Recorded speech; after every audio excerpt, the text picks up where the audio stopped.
Hello and welcome back to the Awakening Philosophy Podcast. My name is Jed. Welcome back.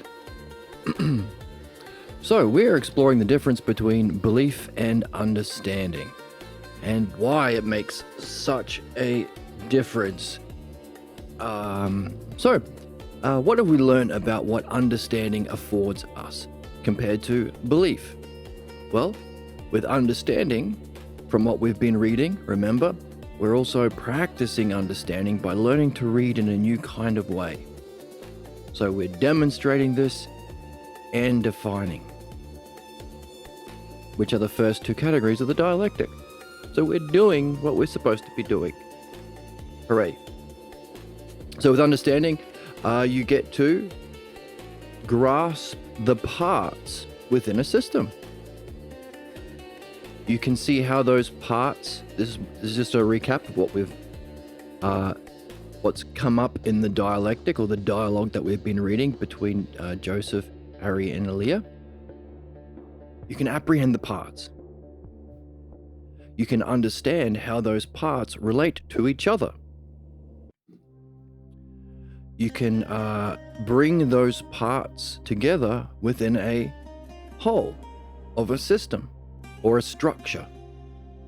You can see how that structure relates to a greater system within a greater whole of this reality we participate in. So for there to be an understandable system, it has to reflect a structure within reality. You can take those terms within a structure and relationships and apply them to terms and structure within other systems. That's called analogy. You can analogously relate one system to another. We've been learning the kinds of analogy that we can use. Metaphor, similes, allegories are the big three. The use of analogies can provide insight, deeper insight into either system, or the reality we are in, or the nature of our own consciousness, because we are able to apprehend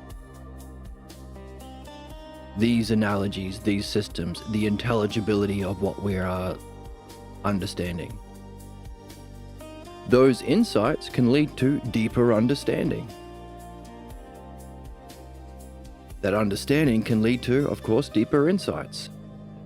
So a spiraling up from insight into understanding, into insight into understanding. That's called following the Logos, because the Logos is the name for all of those things we've described. The intelligibility of reality, the structure, the terms, being able to explore them through analogy, communicate them with our friends. The Logos, and the power of the Logos allowing us to participate in that, the dialectic. So the dialectic and following the Logos in that self-referring, spiraling up process is learning. It's true education. True education because it should also change you. Because we are learning to discover things that are true. Always.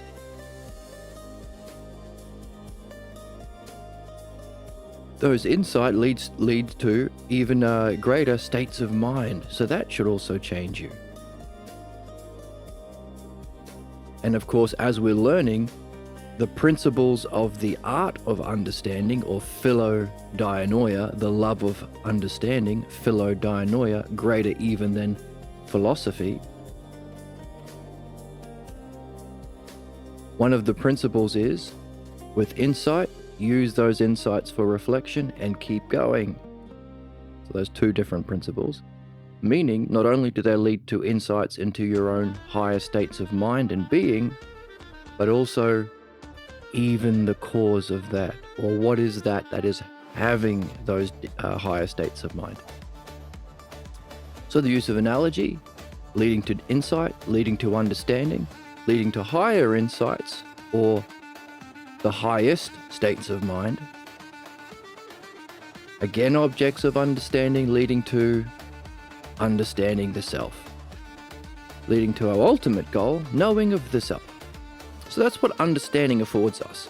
Think about that for a second while I turn on my fan.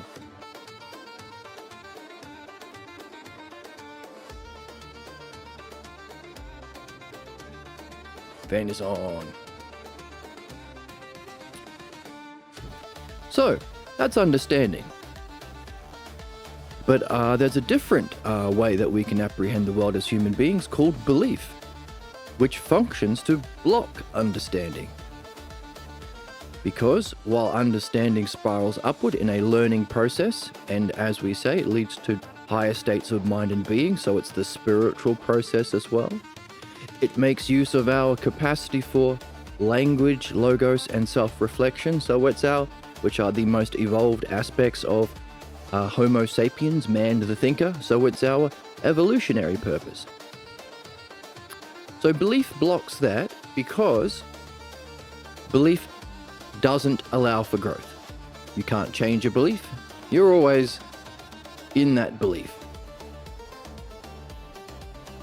So beliefs are inherited to a degree. You learn them, but it's also the tradition you're born into.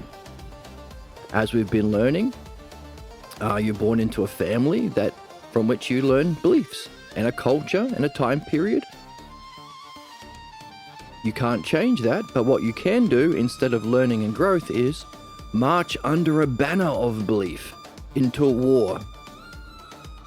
Because while understanding leads to deeper insights and growth and can be communicated to other people to benefit them, belief can't do those good things, but what it can do is kill people. You can defend belief by trying to subvert understanding. So belief as a cognitive function functions in opposition to understanding. As our species, as we fight for a religious belief or a political belief, as a MAGA or as a Nazi or as a Jew killing the Palestinians or as a Christian killing the Protestants or as a Muslim killing the infidels, and so on and so on. Belief can function in a violent way, because while you need understanding to benefit, you don't need, you can just be a believer and hurt people. So you march under the banner that you inherit, playing your role in history. And if you happen to be born into a Muslim family, well then your historical role is to kill for the Muslim faith. If you happen to be born into a Christian, you do the Crusades and you kill human beings or subjugate women or oppress people or enslave people under that banner. If you happen to be born into a different country, a different time, you do it under that banner. So that's the role. So how do we function ourselves in relation to belief? Well, because we inherit belief from the past, our job is to interpret, to save belief. These old false systems of belief that we inherit, we have to leave out certain things and add certain things. That's called interpretation, to align that system of belief that we happen to be born into with our own personal beliefs. So we take our own and the one that we inherit and we make up stories to align the two together.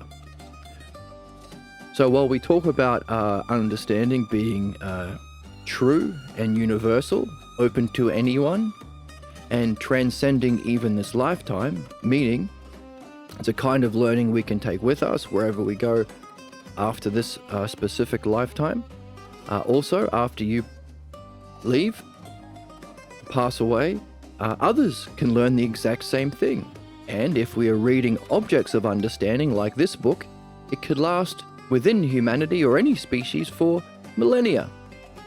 Belief doesn't. Belief dies with you, because your own personal beliefs you've aligned to whatever you happen to be born into, And after you die, well, your own system of meshing the two together, your own personal belief system, dies with you because it's not an object of understanding and it's your own personal interpretation. And we've been talking about if you see those Instagram videos where they interview a MAGA person, they ask them a question, do you think we landed on the moon? And one MAGA person will say, of course we did. The next MAGA person will say, no, we didn't. It was the Jews who tricked us. Another MAGA person will say, no, we didn't. It was the Hollywood elite. So, no two MAGA people have the same belief. So what do we get? What do we get for playing a mindless and violent role within history, marching under the belief banner, in opposition to our own true desire to understand and develop? What do we get? What do we get for making up these stories of personal interpretation? Well, we get a feeling of commonness with others who wear the MAGA hat, or others who share the belief. A feeling of commonness. But also we are able to quickly decide who's for us and who's against us. Who should I be kind to and who should I direct my anger? Because, of course, if we are carrying a belief that opposes our own self, our own development, our own desires, our own purpose, well, that's an injustice. And our soul doesn't tolerate that. Therefore, we are angry. We carry in anger at the injustice we suffered when we accepted belief. And instead of addressing that or overcoming our own shortcomings through learning to understand, learning to surface the beliefs that are the cause of our problems, individually and collectively, instead of that, we can project our anger onto somebody else. And belief offers you those sacrificial lambs. Of course, it's injustice, but that's what belief offers us. We know who's for us and who's against us. Are you MAGA? Are you not? And of course, there are lots of jokes about this. There's the old joke. There was a man in Ireland during the Troubles, and he found himself alone in an alley, and then a shadowy figure appeared behind him with a gun pointed against his back and says to him, "Are you Protestant or Catholic?" And thinking quickly, because of course, the essence of the joke is that's what belief offers you. It offers you an ability to act unjustly and project your problems and anger onto somebody else in a violent fashion, instead of actually going through a process of becoming human, learning to think and learning to empathize, actual commonness with your fellow man. So thinking quickly on his feet, this person said, when asked, "Are you Catholic or Protestant?" he says, "I'm actually a Muslim." And then he hears the voice behind him say, "Oh, I must be the luckiest Jew in all of Ireland." I think that was the joke, something to that effect. Meaning, all belief systems are stupid and violent. You get a feeling of commonness with whatever belief you happen to be born into, belief system you're born into, and you get to find quickly who's against you. So that's what's offered by belief. So, a stagnant, irrational, mindless, savage way of being that we have to do work to save, because there's lots of irrationality in belief. These systems of belief, simply by virtue of being a belief system, are irrational and false. So we have to leave out certain parts and tell stories to save other parts. Whereas understanding, so it's personal, whereas understanding is transpersonal or general or universal. Anyone can play. No need to shoot you because you're a Catholic, Palestinian, Jew, Muslim, or whatever. We're all human beings with intelligence. So understanding is participating in intelligence. Understanding allows for growth, while belief becomes a self-fulfilling prophecy and with a self-defensive mechanism to keep you stagnant, keep you baby-brained. What the hell? Listen! Oh, Jesus, that guy first year. That's what we've learned so far about the difference between belief and understanding. One is personal, one is transpersonal. One is stagnant, one allows for growth and development. One makes you a mindless soldier in a never-ending cycle of violence, leading to an eventual destruction of our species. One allows you to benefit your fellow man, learn and develop as the method of education, the method of spirituality, the method of providence, the art of dialectic. So, difference between belief and understanding. We are learning from this bitchin' dialogue. So, where we are at in the text is, what happens if somebody wants to save the belief tradition that they inherited, or that they grew up in, or that they were born into?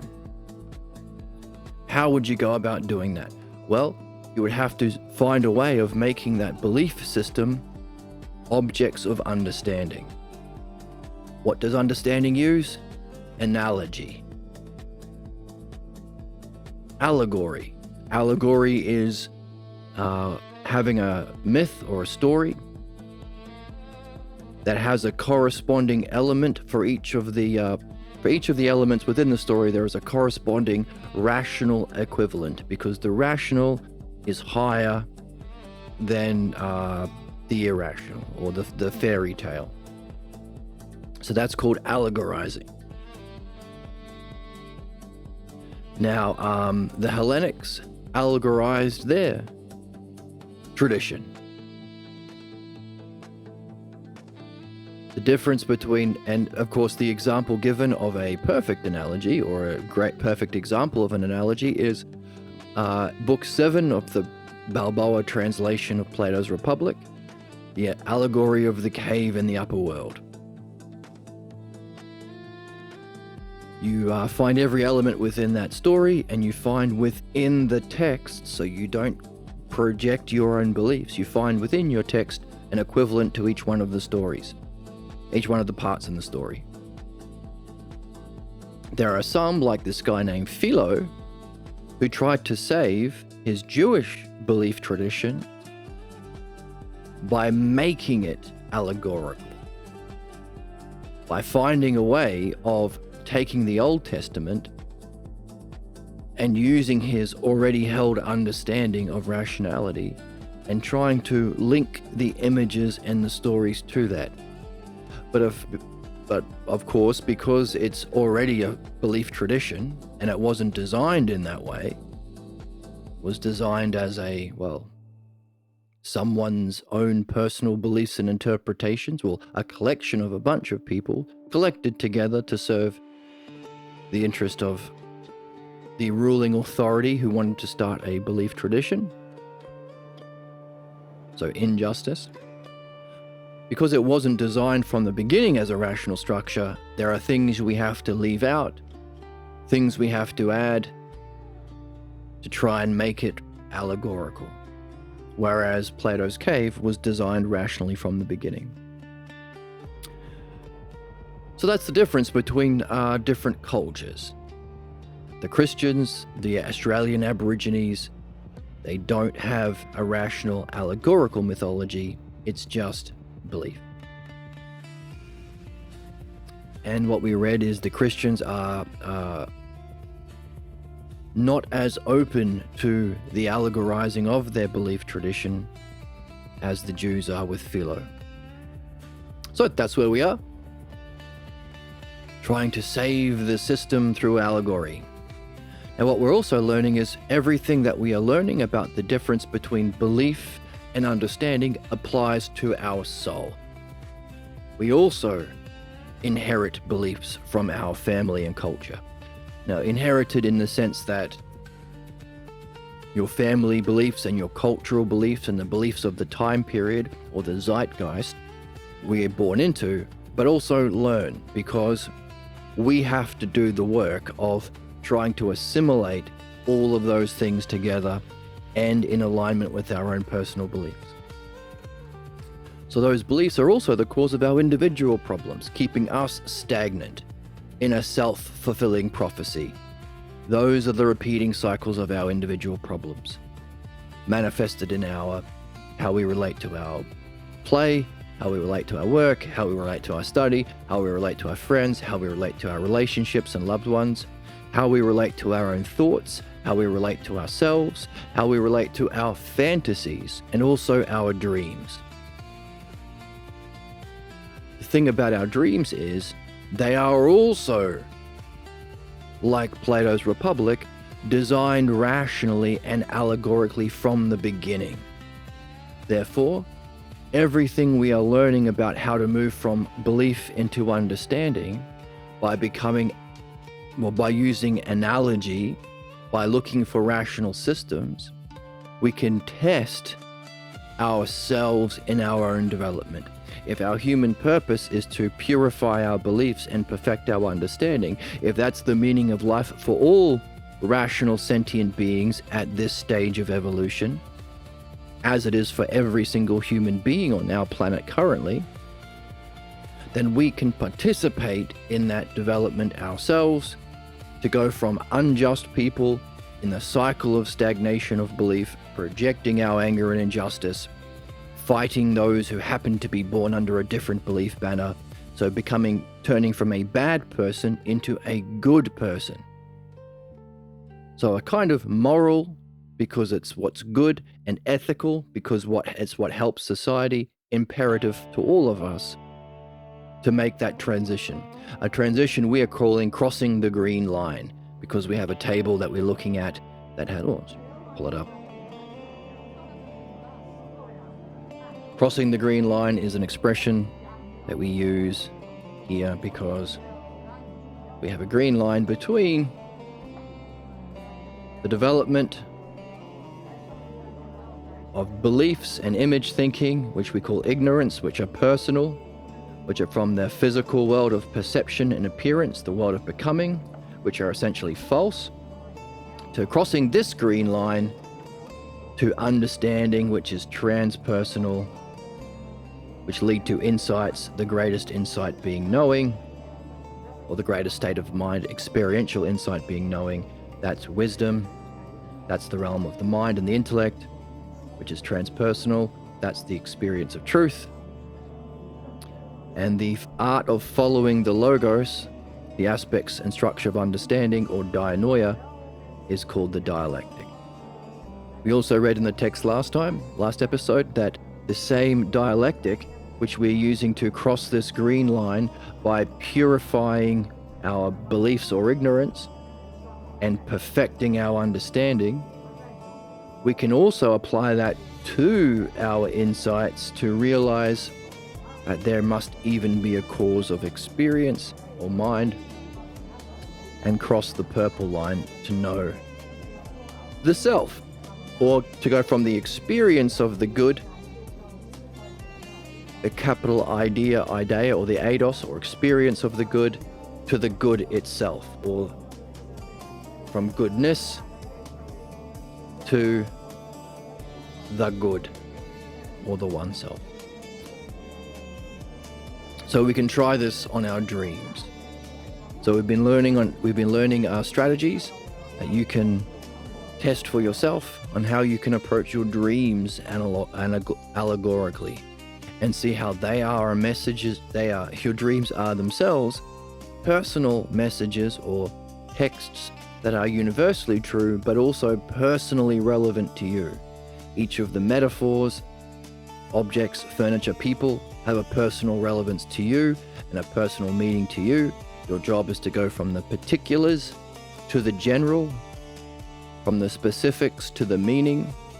That's called an anagogic, or upward moving use of analogy. The similes, what something is like, are your states of mind. Describe what those states of mind are like. Again, anagogic, analogical movement. And understand the structure of the drama allegorically to see what messages it's telling you about the nature of your beliefs and your problems, and how you are going in the development of your understanding or excellence. So that's where we are, doing some good work, seeing some good things, having lots of fun. That's funny. It is funny. I'm eating the testicles of this bull, and I'm eating it raw. Well, you don't have to eat a raw testicle of a bull. I think it's so awesome. What's so awesome? Bull testicles. Bull testicles. Ah, I see. I never thought of it that way. Everybody should love sluts. I love sluts. Also a good point. I'm too pure. Okay. Enough of my stupid soundboard. So that's where we are. Let's keep reading. Let's jump in.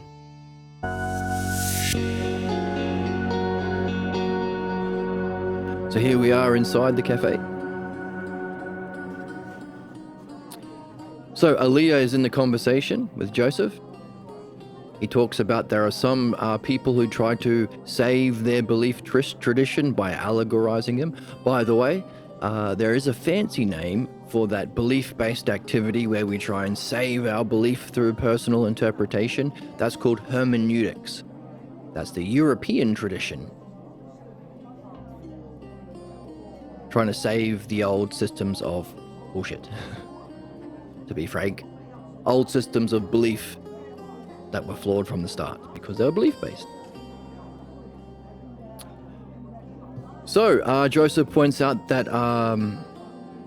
Philo was allegorized the Old Testament, so allowed a different way of being for the Jewish people born into that belief system, because they otherwise would have to have their thought and actions modeled upon a jealous, angry, and tribal deity. And of course, as we see in the genocide against the Palestinian people, not everyone has listened to Philo. They still are very much, some of them, in that way of being. Christians resist allegorizing their myth altogether, so they can't break out of their static forms. And of course, we've seen countless atrocities and genocides and crusades at the hands of those people too.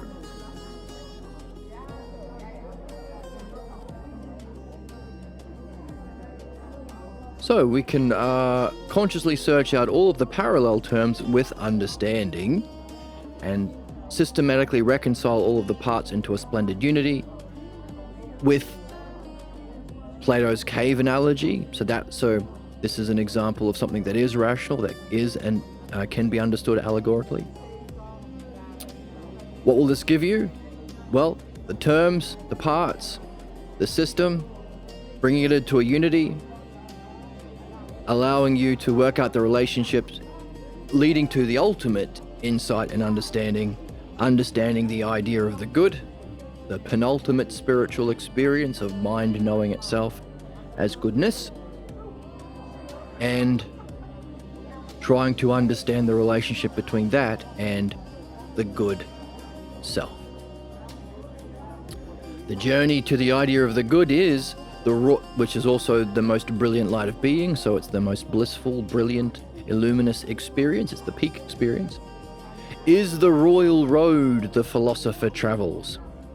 And gaining that vision is the practice of philosophy. So philosophy, philosophia, the love of wisdom, is in the green line, or the use of understanding to experience knowing, the brilliant light of being.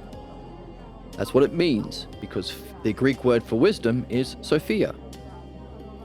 You have to have your own love of it or motivation to do it to play the game. Philos Sophia, love of wisdom. And also because it's the most beautiful experience, when you do experience it, you fall in love with it.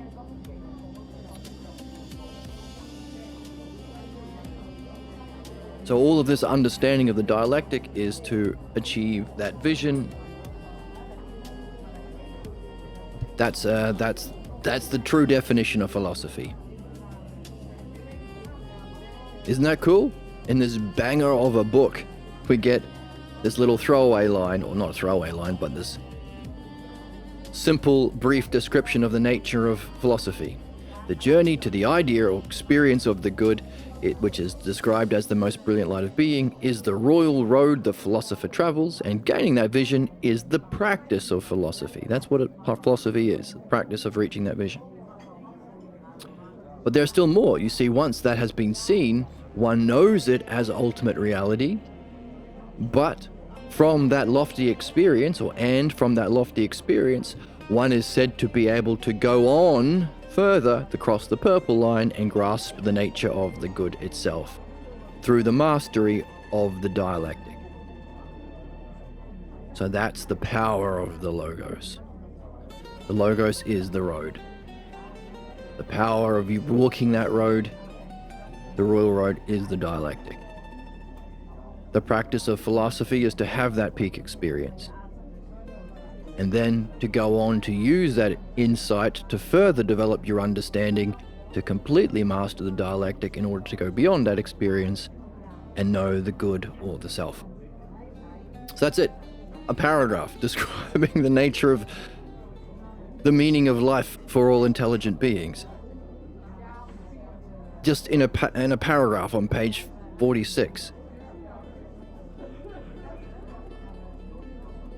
I would scoop the moon in a cup for you.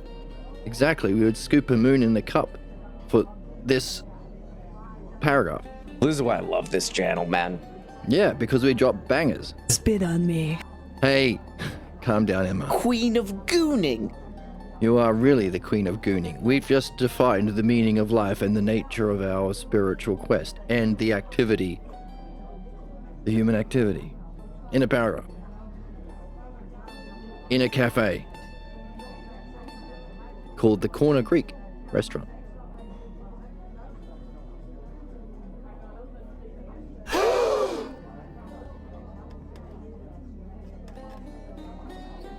You could put this on a throw pillow, or a bumper sticker, or a fridge magnet. Sell it on Etsy. But give me 10% off the back end. I need that back end dollars.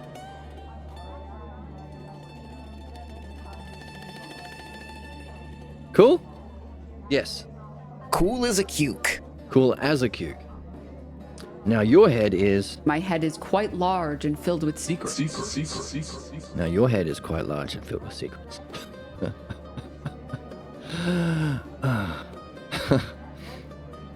Now, Aaliyah doesn't quite understand that, and of course she can't. To be able to describe the entirety of philosophy, the nature of the human quest, the meaning of life, not just for this human species, but all species, intelligent species, on all planets at all time. To be able to summarize it in such a paragraph as this, it will go over the head of people who haven't done the work in purifying their beliefs and perfecting their understanding. You won't know what these terms mean. You won't know the relationship. Of course, we've been doing a lot of work on our channel to have this map to understand the relationships. You won't know the implications. You won't have seen that crossing the green line puts an end to all injustice and suffering, collectively and individually. Turns humanity away from its inevitable extinction, catastrophe, Armageddon. You won't recognize that the most brilliant light of being is the most brilliant, beautiful experience of them. And it's also the paradigm of beauty and justice for us to use in our physical world. You won't know the significance of the self as the first cause and the final cause. And now return to it through the mastery of the logos and dialectic as that for the sake of which reality and evolution has come to be. So of course, Aaliyah, who's been hanging around with dopey McDopeface Harry, doesn't quite grasp this. She's intrigued by it, I haven't the faintest idea of what you're talking about. No joke. Have you ever tried talking? Hey, let me explain the meaning of life to you. To a normie, to a noob to philosophy, they won't have the faintest idea of what you're talking about. The difference is the best people in the world, the rare birds in the forest of ignorance, will say, well, I don't really understand what you're talking about, but it sounds pretty amazing. That's the difference. That's the awakening of the philos. The love of wisdom, philosophy, the love of understanding, philodianoia. The quest.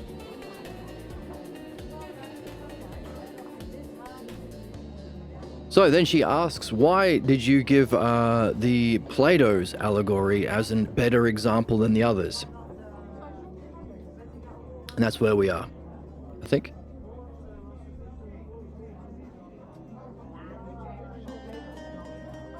No, we've got a bit more to go. Well, because the structure of Plato's Republic was designed to be expressed through an allegory. But if you look at the Garden of Eden, it's backwards. It can't really be saved. To save a belief, parts of the myth have to be rejected or transformed by arbitrary make-em-ups, arbitrary interpretation. But that's also how beliefs function within your soul. If your experience of reality doesn't meet your expectation that you are carrying because of your personal beliefs, you will create a myth to save it. Racist person may say racist his whole life because every time a black person, if he's a racist against black people, does something good, he'll have a story. Same thing with MAGA. Every time a comedian says, hey, look at all the crimes that that Donald Trump has done to you and other people, they will create a fantasy to save it. No, actually, that means he's a smart businessman. You're just jealous that you couldn't do crimes yourself. You suck. You're ugly. I'm gonna get your ass. They'll say that.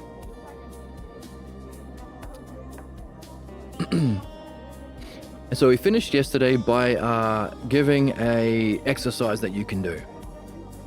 Write down what you believe the Garden of Eden story to be, the Adam and Eve story to be. About being banished, about women being at fault, about eating the apple, about having to suffer and be a slave because of this sin committed. And then find the text. I think the New England translation is recognized as the better of the English translations. The older versions, Old New English translation. Find the text, read it,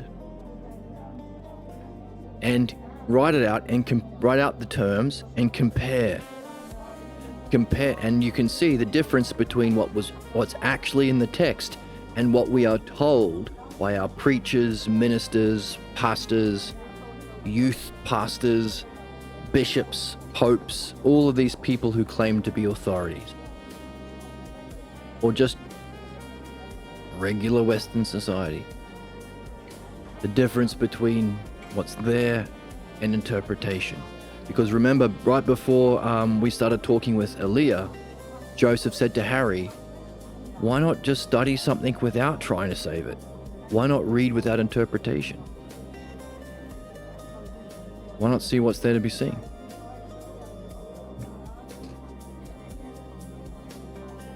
So, Aaliyah says that she will do it herself, and we encourage you to do it yourself as well. And because it's understanding based, it's true, meaning you could apply it to your friends. After you have fun with this exercise, invite your friend to coffee and say, hey, let me ask you some questions. What do you think about this Garden of Eden story? Then after you've written down their interpretation, find a website with the Old New English translation and have a look together.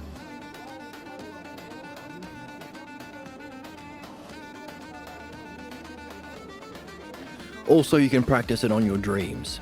Record your dream as soon as you wake up. Transcribe it from memory in the afternoon. then transcribe the audio, and there are some programs that do that quickly, and compare the two.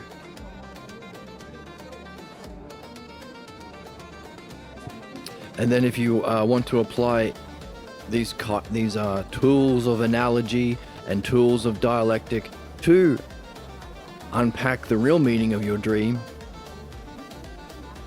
you can maybe ask the question, I wonder if my false memory, or the differences between my memory and the actual dream, I wonder if those differences are being referred to in the message of the dream itself.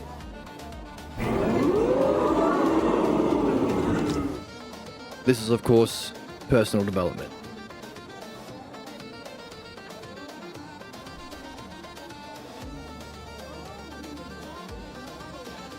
So, because Aaliyah is just learning what understanding is, she's interpreting this reading strictly without interpretation as being dogmatic, which is a word that means taking your belief tradition literally. So she's reframing understanding within the context of belief, which is to be expected. Joseph says, no, actually, but I can understand why it seems to you that way, because interpretation blocks understanding. It's not easy to read something that has been distorted by years of interpretation. After that, you'll read into what you expect to be there. I had to go through what you're facing as well, so, recognize the personal human element. I had to go through what you're facing, but go ahead because it's worth going through. The real question is, what will you do if the way I reported the Garden of Eden story is there? Literally there. She said that she doesn't know. Then I expect you will want to verify it for yourself. You'll get the book. This is also to you. You'll get the book, you'll open it up. You'll look it up, and you will conclude. Right. Elias says, well, yes, I guess I'll have to. But wait a minute. Didn't you mention another case where a myth was invented but taken literally? What's that one? Or shouldn't I ask? That's where we are. Let's jump in.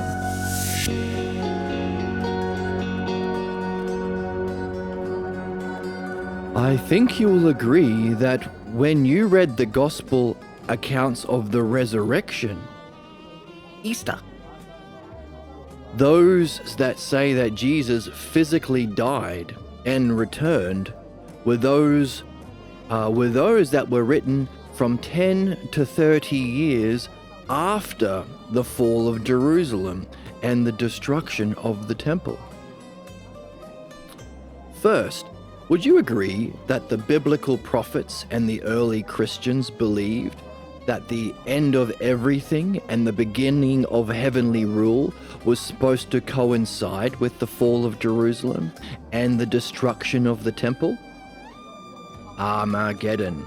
Now, very relevant because the conservatives in the Trump administration are Christian believers, or believers of Paul, because Jesus didn't say any of this shit. This is all made up by this fuckhead called Paul, who used to murder people, Christians, for fun. Claimed that he was better than Jesus, and claimed that he is going to flip everything Jesus said about understanding and make it about belief, which is again the source of human problems, but also what grifters use to abuse people. So they are actively seeking to destroy the world in Armageddon so that this happens. So we are facing human extinction because of allowing these belief-based people to rule our society, the worst of us, the most ignorant of us. So, very relevant book to be reading. So, hey, by the way, wasn't this supposed to happen with the fall of Jerusalem and the destruction of the temple? Elias says, yes, I think Paul believed he would witness it in his own lifetime. So we've already used this earlier in the text as an example of moving the goalposts. Instead of Christians saying, oh, actually this personal beliefs and interpretation by Paul didn't pan out, so let's drop them because they were proven wrong. They say, no, it's supposed to happen next year, next year, next year, next year, next year, and even even 2,000 years later, they are still claiming this bullshit story made up by a murderer and a sadist and a liar is real because that's what I was born into. The ignorant savagery of belief. And were you taught that Mark, the earliest gospel, was written at the time of the fall and reports that since the end was imminent, believers were urged to prepare for it? I'm not sure if I was taught that, but I was taught that Jesus died, was resurrected, and will return to judge sinners. But Christians are still waiting for that to happen. So the end wasn't as imminent as Mark thought. Well, that prediction did fail. But the important thing is that Mark didn't say anything about a physical resurrection of Jesus because he believed the end was just around the corner. Sure he did. Didn't he? If you look at the... Whoops. Sit down, Leah. If you look at the conclusion of Mark's Gospel, you will see it ends at chapter 16, verse 8. And the rest, some 12 verses, were added many years later. That meant the Bibles dated in the early 3rd century don't have any reference to a resurrection in the Gospel of Mark. And they all end at 16:8, chapter 16, verse 8. And the Gospels that include it were written much later. And you can find this if you look at a decent translation like the ones we've been mentioning. You'll see a footnote, and the footnote reads, "Scholars agree that the text ended here and the rest was added some 200 years later." So there's no Easter. That stuff about the bunny and the chocolate eggs. Interpretation. Make-em-ups. Not in the text. And Mark, of course, was the earliest text. Luke and Matthew copied Mark. And then added their own interpretation, sprinkled some of their own interpretation through it. But that's the original account, Mark. No Easter. Now, I'm not a stickler. I think we can still have chocolate, but maybe no more lying.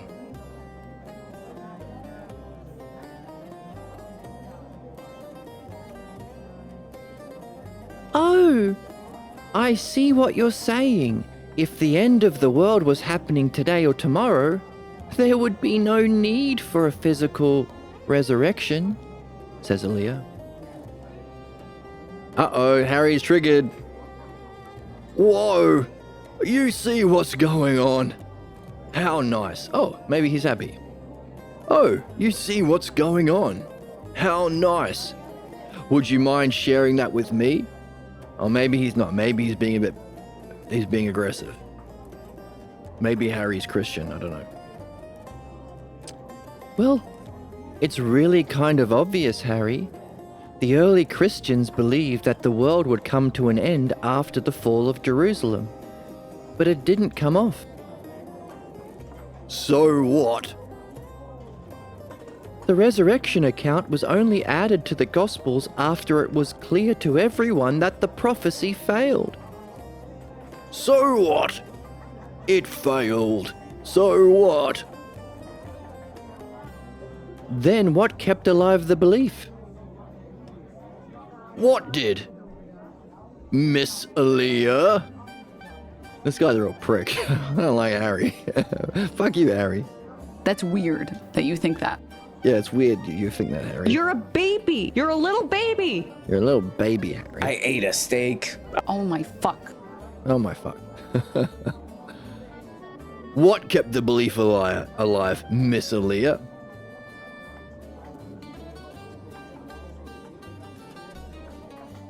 Only a divine being could be resurrected from the dead, and if he promised he would return at the end of the world, then you had better believe it. So they added a greater belief to save the lesser. Isn't that it, Joseph? So what we are learning about how belief functions, to make up stories, to save the inherited belief from authority figures, our parents and pastors that are lying to us, cosplaying a Noah. So we interpret to save the stories by making up other bullshit stories. We see Easter is a fantastic example of that. The end of the world was supposed to happen back then. The fall of Jerusalem in Mark and Paul's lifetime didn't happen, so they just invented this. If you know the Poochie episode from The Simpsons, and then Poochie magicked up to his home planet. The writers trying to save their interpretation of Poochie. And then Poochie returned to his home planet. Oh, Poochie died on the way to his home planet, actually. Anyway, so just a complete fabrication. But one we tolerate. I wonder if tolerating such obvious wrong beliefs have a harmful effect on individuals in our culture. As we race towards Armageddon and believers race to murder the non-believers to facilitate the extinction of our species. No, surely not. Surely not belief and interpretation will have a bad effect on individuals and our entire species and planet. Because everyone's beliefs are just nice. Beliefs are just little fluffy things. It's like a little fluffy thing that an old lady has on her mantelpiece. Her nice fluffy beliefs. Her 84 crosses in her kitchen. Nothing wrong with that. Doesn't hurt anybody. Surely not. Only perpetual war and enslavement and genocide and subjugation of women and the extinction of our very species. The absolute worst things you can think about. Apart from that, beliefs are just a bit of fun. We're learning the significance of the fundamental belief that everything is relative to personal beliefs and perspective, so don't judge. March to your mindless extinction and don't ask fucking questions. Don't you dare try and develop understanding, because we're all entitled to our own belief. Now, it may be that no one listens. No one reads this book, or not enough people read this book, or listen to the people who watch this stream. But you can do the work on your soul with whatever time we have left, if we are going to allow these believers to destroy the world because of interpretation. So one such example, Easter. So they had to create a greater belief to save the lesser that was proven wrong. Why? Because believers move goalposts. They're not interested in truth and reason and facts. That's understanding. Belief opposes understanding. They're interested in saving their belief. Why? It gives them an identity. It gives them a feeling of togetherness with their family and fellow believers. And it also indicates quickly who's for you and who's against you. Who's your enemy? Baby brain shit. Jesus is gonna come down and wipe this place out. Who cares? Exactly. That's what they think. Well said. Off the perky, call me Kirky. Our soundboard is off the perky. Call the soundboard Kirky today. That's how much we're killing it. Do a poggers. Exactly, Emma.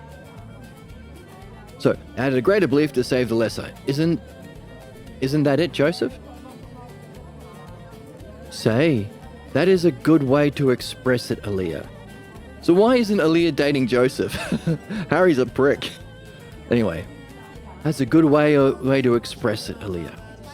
Maybe that's why the Gospels after Mark had to build the theme that Jesus was the Son of God. Don't tell me that Jesus being the Son of God was also a made-up interpretation added later to save a belief proven wrong.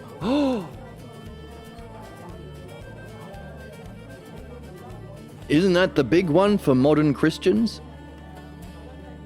What some people call Pauline Jews, if it's not in Mark. And Jesus didn't say it. It's not Christians, it's something else. Let's keep reading. Aaliyah. You know, this is kind of exciting and scary.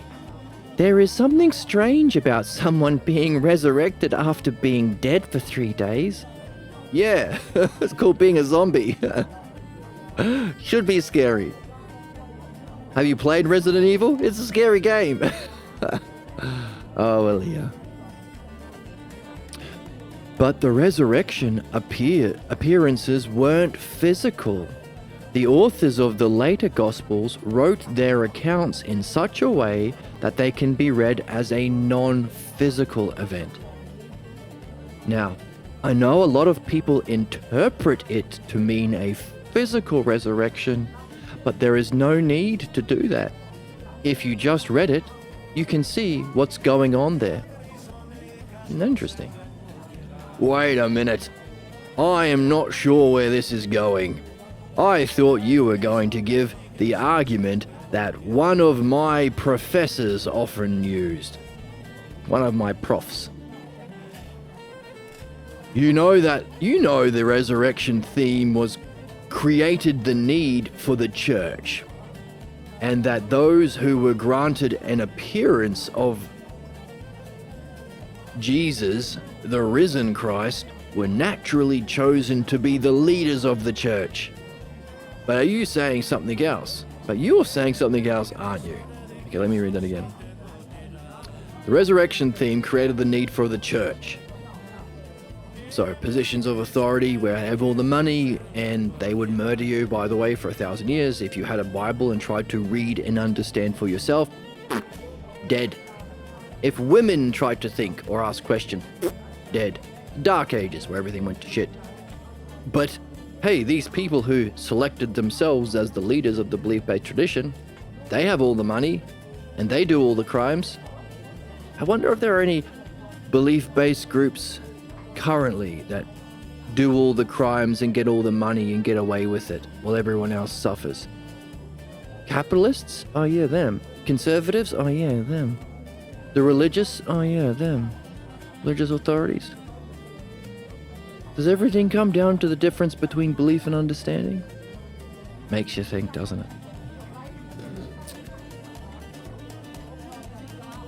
So, the ones that were the special people who get to do all the things and have all the money and kill all the people, they were the ones who were the leaders of the church who were granted the appearance of Jesus, the risen Christ.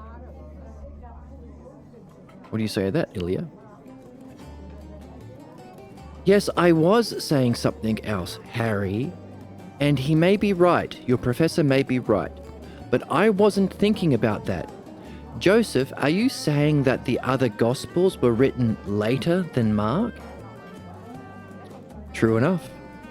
The Gospels that are assumed to mention a physical resurrection were added about 10 to 20 years after the fall of Jerusalem, or 70 AD, which was 50 to 70 years after the death of Jesus. Sorry, I said 200, but they're saying 70 to 50. 50 to 70. And during those years after the fall of Jerusalem and the destruction of the temple, it must have become painfully obvious that the prophecy failed, since there was no end. It didn't happen and wasn't going to happen.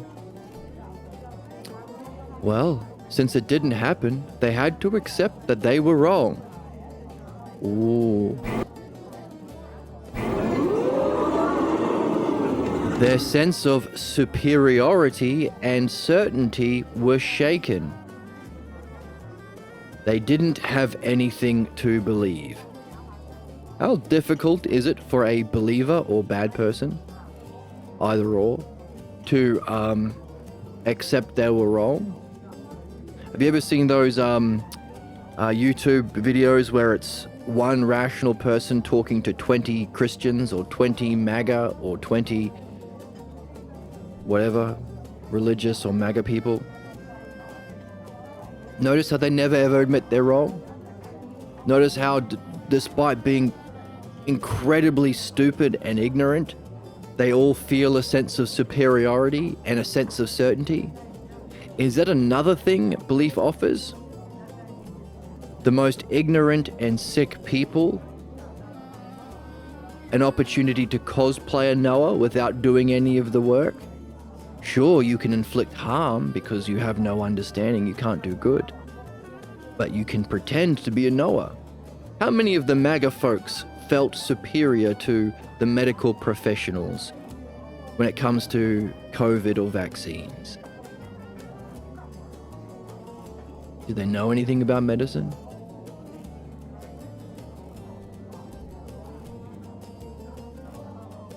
How easy is it for someone who's MAGA to admit they were wrong? Even when the evidence and reasoning becomes incredibly obvious, it's embarrassing. So when the belief-based prophecy of these people of 2,000 years ago failed, they didn't have anything to believe. All of the things that justified their sense of superiority and certainty were shaken. They would have to admit they were wrong. Aaliyah says, well, you couldn't believe something was going to happen that didn't happen. You might believe it may happen if you've got something that dwarfs the belief and follows from it. That's for sure. You may believe it may happen. Because something dwarfs that belief and follows from it. And along comes the Gospels of Matthew, Luke, and John. And then there really was something momentous to believe in. The resurrection of Jesus. That's weird that you think that. That was weird that they thought that. And with it, the announcement that the second coming will occur sometime in the immediate future. Hey, forget about this evidence. Believe in this. Forget about all the wars and corruption. Trump says, believe in what? I think they've given up in offering promises to believers. They just don't care anymore because they're getting away with doing the absolute worst corruption and genocides. But they just stopped caring. They're not even promising anything. It used to be, there are thoughts of a speculation of a plan for universal healthcare. But now it's just, who gives a shit? We're just going to kill you all for AI now. Got AI to replace everyone. See ya.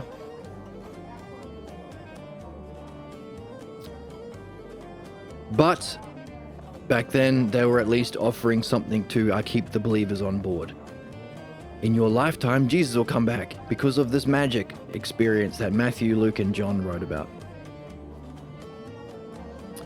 And then there was something to believe in, and they had their myth. No, actually, it's an interlocking belief, isn't it? Since one reinforces the other. I never thought of the resurrection like this before. Okay, then let me add something else, says Joseph.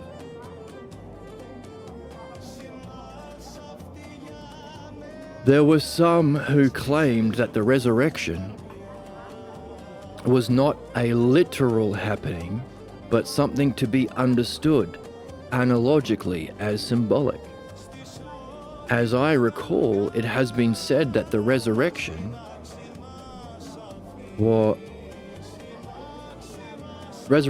is to the life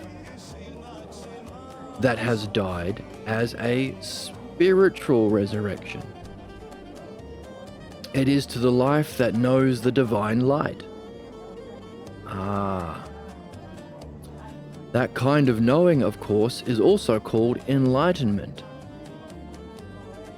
It has been said that those that can accept that the divine was and is the divine light know the personification of that light is Jesus, which is what he said he was. All right, so we are trying to allegorize that system of belief and make it rational. So within our structure of our personal development through these cognitive stages, image, thinking, beliefs, understanding, knowing, and then the self,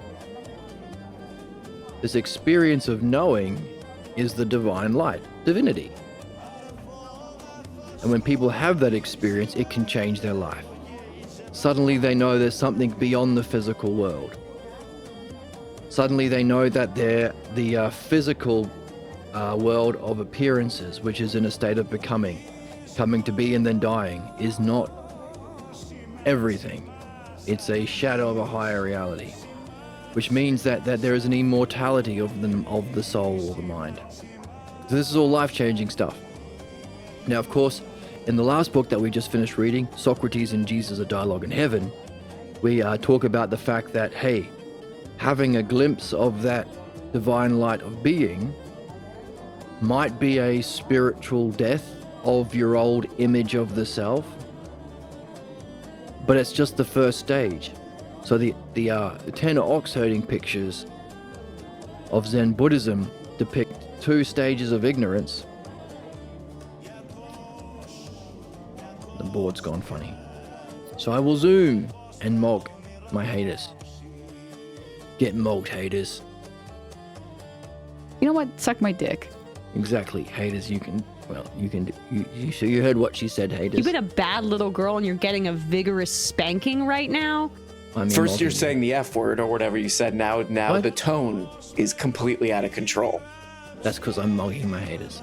Is it working? Yes, it's working now. So the first 2 stages of ignorance, followed by the 3rd stage of enlightenment, or the first stage of enlightenment, which is the glimpse. So in that dialogue between Jesus and Socrates, we talked about how that wasn't the end. There are further stages of development into that mind, into that knowingness, or ousia, or nous, that also requires a addressing of your beliefs. To go into it in greater depth, integrate it into your state of being, use it to perfect your understanding, to be able to develop a functioning, riding the ox in the ox herding pictures. So while it's not, while it's a stage of enlightenment, it is an enlightenment experience. So if you wanted to, and of course, in the Gospel of Mark, Jesus has this brilliant light of being experience. That's the peak of the story.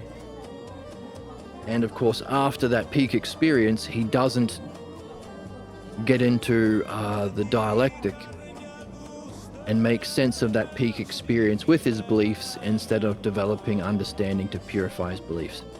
But nevertheless, it's life-changing. And this is what Jesus was talking about when he was describing his state of mind as being heaven. And he participating in the divine. Why is it divine? Because the mind is being, which means it's out of time, while the physical world is in becoming. So if you want to personify what it means to be eternal, well, that's thems be the gods, folks. The allegory or mythical or personification of the aspects of eternal intelligence or being. That's what we're talking about here. So, if you take it allegorically, the resurrection is to die of your former beliefs and image of yourself tied to your beliefs and physical appearances, your mask, by the way, called a death mask because you have to do a lot of lying about the death that has come as a result of beliefs. So the death of that death mask and a spiritual resurrection, having experienced that divine light of being, which is nous or knowing in the Greek, or in the Enlightenment experience. It has also been said that those that can accept that divine was and is the divine light know the personification of that light is Jesus, which is what he said he was. So a way of making rational the story. Allegory. I don't know, says Aaliyah. This is getting clear and confusing at the same time. But if it can be understood in that way, just where is the need for belief? However, Joseph, I am not sure how all this fits together. I guess I will have to nail it down for myself. I think it might be good to see it clearly, but I'm not sure I want to. I mean, I want to, but I'm not sure where it's going. Ah, so she is experiencing the struggle. While Joseph is telling the truth, human beings don't just relate to truth. It's truth and humanness. What did we say is one of the principles of being in the game? The human game.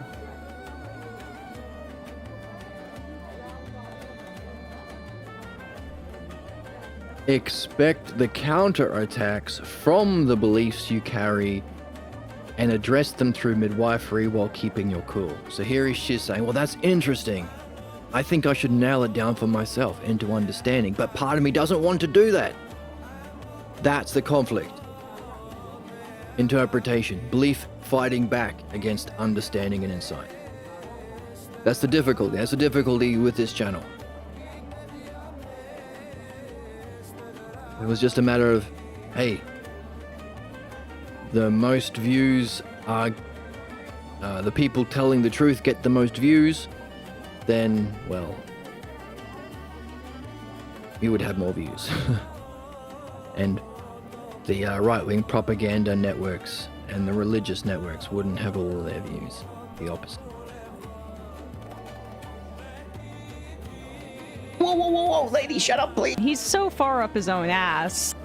Hey, She's a moron. She's a bonked on the head individual, BHI. I coined that. exactly. Say that, Emma, you're a BHI. You know what? Suck my dick. Oh my goodness. Calm down. Maybe. All right.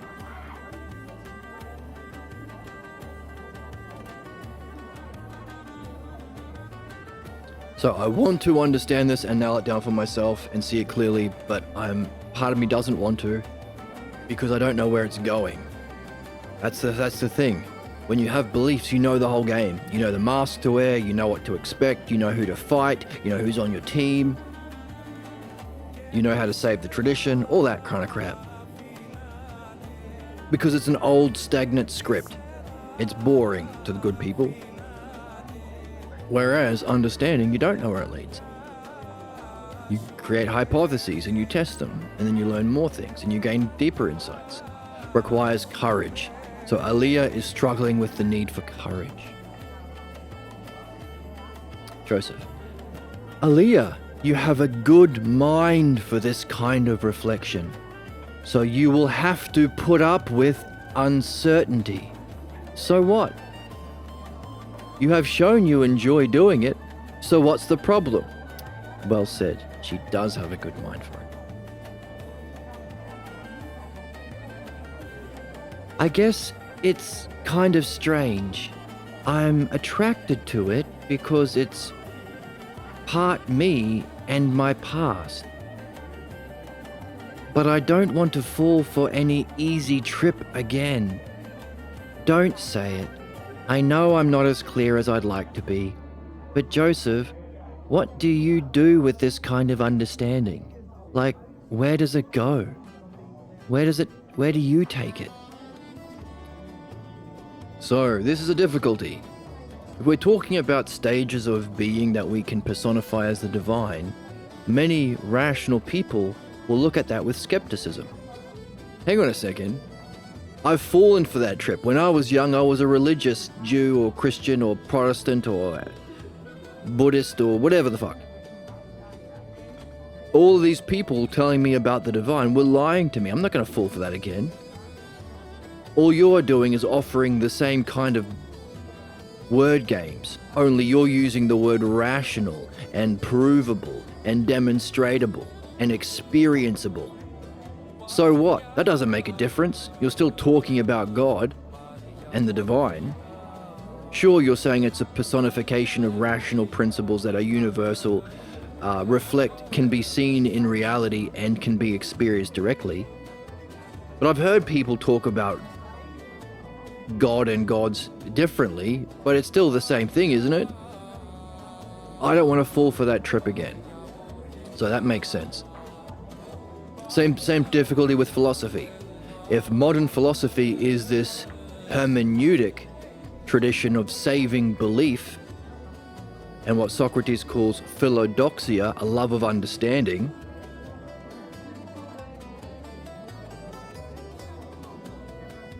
not what we just described as philodianoia, a love of understanding, to experience that knowing experience, philosophy, love of wisdom, and to use our love of understanding, philodianoia, on that philosophy experience to go on to know the self, all of which is true and universal and transpersonal. Modern philosophy and psychology is hermeneutic, to save beliefs, which is below the green line. Ignorance in the cause of all human problems. Kant's opinions, Hegel's opinions, Nietzsche's opinions, and you have to figure out that the game is to use these, quote these people to justify your opinions, but actually in a way that agrees with the professor's opinions because he's the guy who gives you the marks. Appealing to the opinions and beliefs of an authority figure. Same old bullshit. So if you think that's philosophy, and here we are saying, no, philosophy is the opposite, it's above that's philodoxia, we're above the line, we can understand why it's difficult to communicate this to others and get people involved, get people participating in what they actually want and will actually benefit from. So we get what she's saying. She's only just being introduced to this new way of being. All of the other colleges, like the one that she and Harry went to, do the opposite of philosophy, and all of the other religious officials claiming to speak for the divine do the opposite of actually understanding and knowing the divine. So she's rightly cautious about getting tricked again. But there was that one university that was doing it properly, called Golden West in California.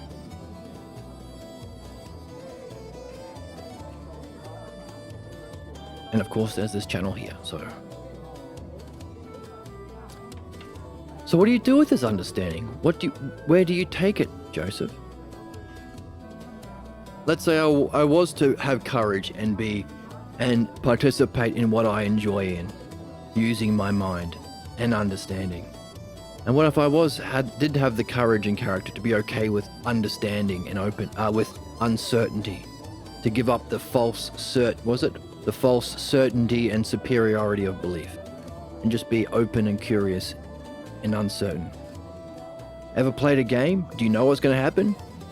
Doesn't that make it fun? When you played hide and seek, you didn't know where everyone was, but that made it fun because you loved to play the game. What do you do with it? What happens if I do take on this new way of being? Joseph says, Aaliyah, when you read other religions, it's a lot easier to understand one of them. You can see how to understand them symbolically.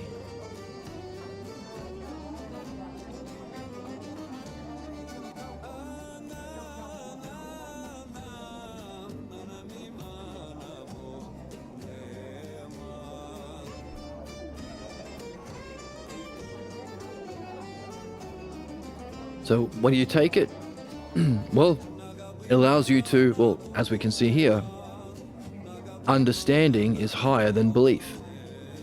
You can't use belief to understand understanding. In fact, the functioning of belief is to violently and savagely oppose understanding, even though it's what we all want. But you can use understanding to understand all beliefs. That's why you can function as a dialectician, to both explore the ideas from which understanding derives, but also to explore beliefs. That's midwifery, exploring beliefs. And he's saying, hey, you can understand all religions if you have understanding. If you read another religion, you can understand one of them. One of them? You can see how to understand them symbolically. Harry says, symbolically, that's a good one. Everyone can play symbolic games, and you got nothing. The resurrection was physical. There is nothing you can say that can convince me that the fact wasn't established by multiple witnesses. You know it, I know it. Do you want to become like those nuts who take everything symbolically? Where everyone plays by their own rules? Everyone ends up with nothing they can believe. If you can't make it into something you have to believe, then you ain't got nothing. Sure enough, it's that simple. Believe it and you're saved. Magic. If you can't, that leaves you out. Philosophy, reason, meditation, and all the other stuff won't help you. You can't prepare for it. Can't get ready for it. Can't wait until you're good enough. Prayed enough. Nope. There is only one thing, and that is to jump in. You've got to take the plunge right now. Enlightenment won't help you. Nothing will. And that's all there is to it.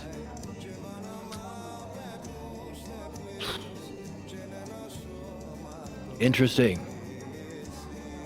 So, he's rejecting the reason and evidence to confidently assert his proven wrong beliefs, which is demonstrating that exact principle we just defined. The resurrection story was the same thing. Couldn't accept the evidence, so you confidently assert your bullshit. So he's doing it about the resurrection story, so there's some irony and symmetry there. So he thinks that symbology means you just play by your own rules. The irony being, understanding is universal and objective.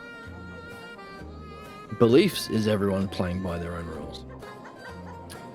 He's saying, well, what believers offer you is, hey, every scammer, every Tony Robbins scammer or multi-level marketing scammer, they promise you shit.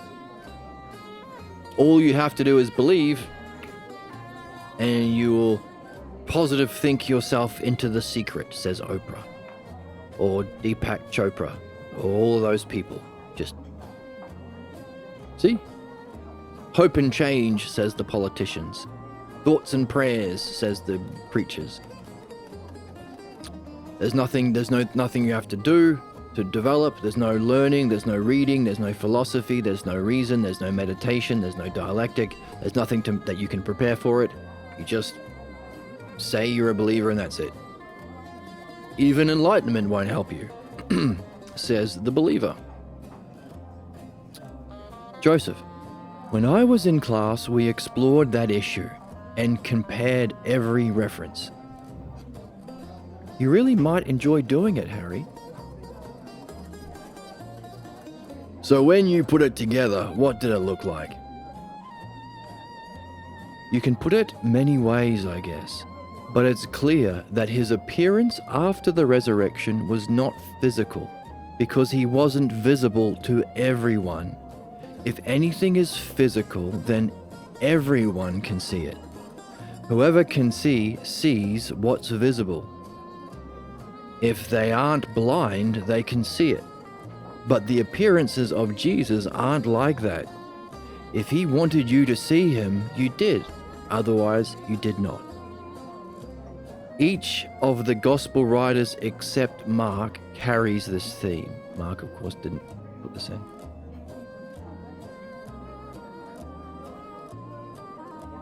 I think I see what you're doing, Joseph. You're gathering together each of those sections in the text and making up a theory that can include all of them. That's right, Elia. A theory stands until someone can take those same parts and weave them into something else that fits the parts better. And that, Harry, leads to the conclusion that the resurrection was not physical. So we're learning what a theory is. Takes the parts and can weave them together into a whole.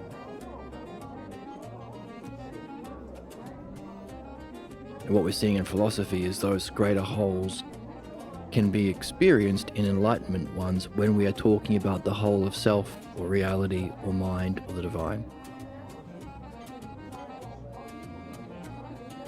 So in terms of theories of stuff that is not directly experienceable like this, we take all the parts. If Mark doesn't have it and the other gospels copied Mark, but got to take that into account. And if he wasn't able to be seen by the other people there, only the ones he wanted to be seen by, then it wasn't physical, because if it's physical, then anyone who can see, if they're not blind, can see. That's called making a theory. Harry says, I don't believe it. Oh, fuck off, Harry. Oh my fuck. Oh my fuck, Harry. What is this? The damn Opie and Anthony? Okay, whatever. Yeah, what are you, the Opie and Anthony, Harry? They're completely lying to you. Like literally suck my dick, dude. You're saying that a lot today, Oracle. But yeah, literally, Harry, that's right. Harry, do that, dude. Come on, man. I don't believe it. It's like you're saying, no, that is what you're saying, that they made up a punishing belief. That's like what my dad would say to end your crying. If you don't stop crying, I'll give you something to cry about. You're unbelievable. Well, that shows you can't believe everything. I can believe anything. I want to believe. Believe. Ever notice how many modern Hollywood paid for by these same belief-based groups who have hoarded all the wealth? All those Disney films, it's all about having belief. Believe in yourself. Believe. Why not understand? Makes you wonder. So what's this punishing belief?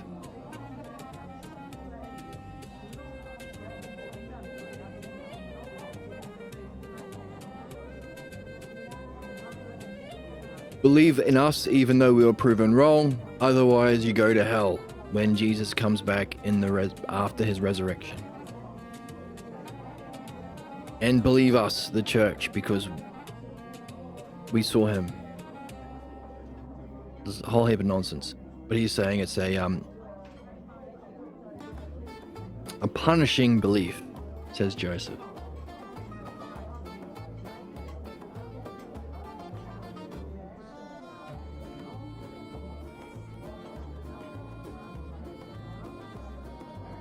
Or is that what he's saying, or is he saying that Joseph is punishing him?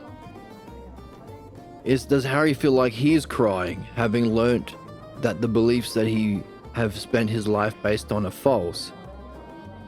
And now Harry is going, Joseph, because beliefs are interpretation and false, and of course the cause of our problems. And now he's going one step further and saying, hey, even the resurrection So they lied to you about the Garden of Eden story. They also lied to you about the resurrection. So I'm already crying, and now you're giving me something more to cry about? Is that what he's saying? No, he's saying that they made up a punishing belief. Not you. Not Joseph.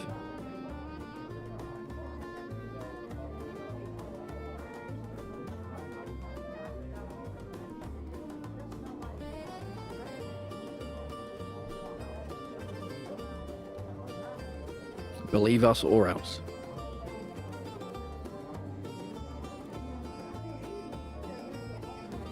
Or else what? Or else we will punish you. So the punishment is what they are doing. So in this example, I'll give you something to cry about. Like, the bad thing will happen if you don't believe me. I'm going to be the one doing the bad thing. My punishment is so fucking irrational and stupid. You are the one inflicting the suffering, you idiot. So he's recognizing that the same thing has happened to him through the lies of belief, religion, and the resurrection. Joseph says, well, it shows you just can't believe everything. I can believe anything. I want to believe. Believe. Didn't you just say something was unbelievable? Aren't you saying that there is something unbelievable?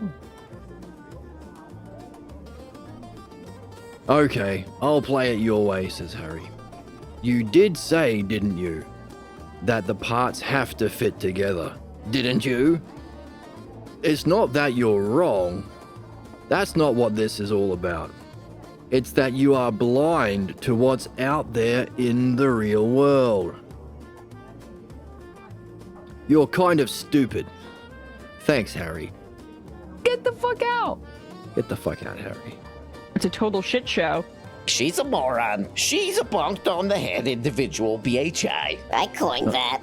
No, don't say that about You've been a Emma. bad little girl and you're getting a vigorous spanking right now? Exactly. Spank him, Emma. The gooners. Gooners. That's right. Hey. It's that you're blind to what's out there in the real world. You're kind of stupid, Joseph. Now, don't get all steamed up. You've got a stupid theory. And the only damn way you could put it together is to ignore what every kid in Sunday school knows. Everyone knows the way Jesus dealt with skepticism and doubt. Everyone but you. Haven't you heard of Doubting Thomas?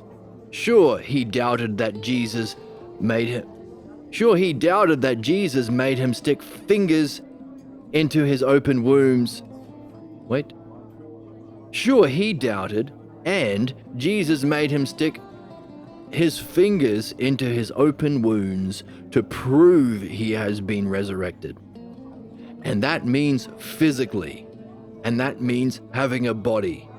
Now deal with that fact, or are you going to be clever and deny the historicity of the story and argue it never took place because you can't deal with it? Now, dear old buddy. Now, dear old buddy. It's there. Deal with it. Don't interpret it away. As you would say, just read it. That's all that I have to say. Wowzers.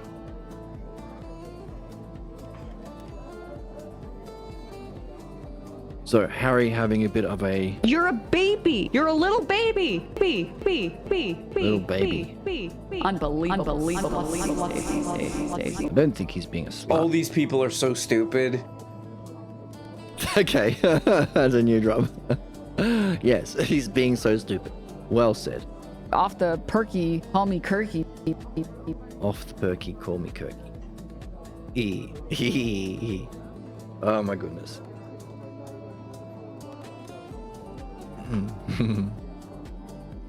Right. So, explain the Doubting Thomas story, you big smart guy with your smartness and your stupid smarty pants. Well, I know what you're going through, Harry. At least somewhat. because I went through it too.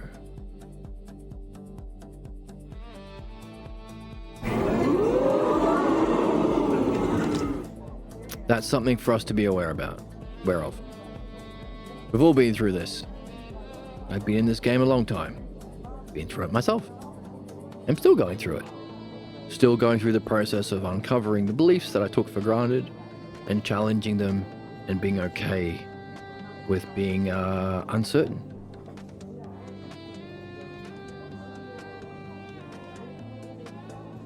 And as we introduce this with our friends, we have to appreciate that, yeah, this is the human game. It takes courage, it takes patience. It's a relationship. It takes time. So, I know what you're going through, at least somewhat, because I went through it too. Maybe we can start off differently.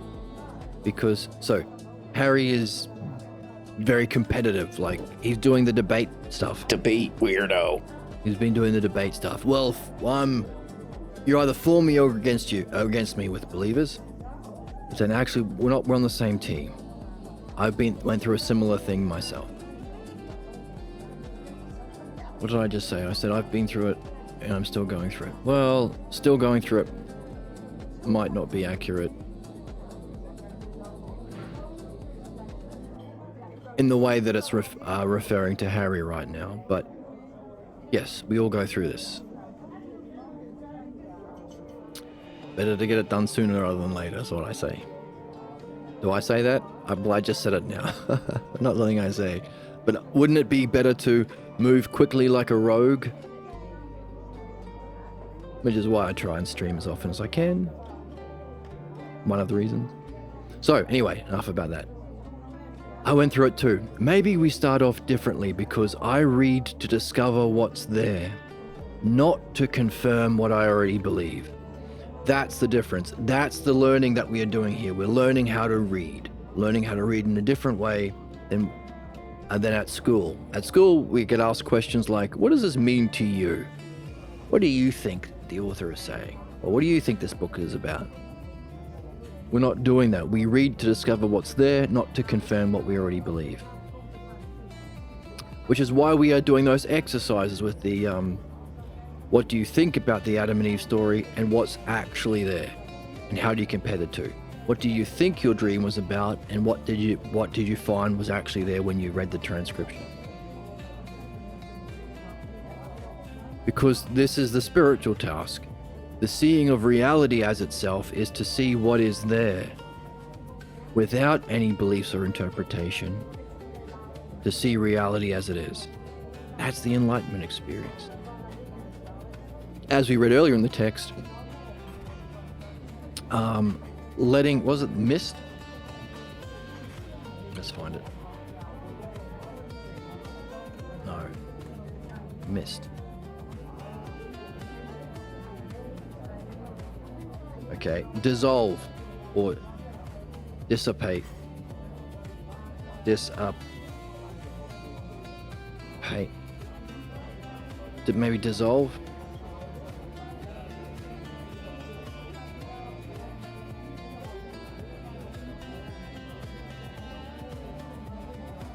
Ah.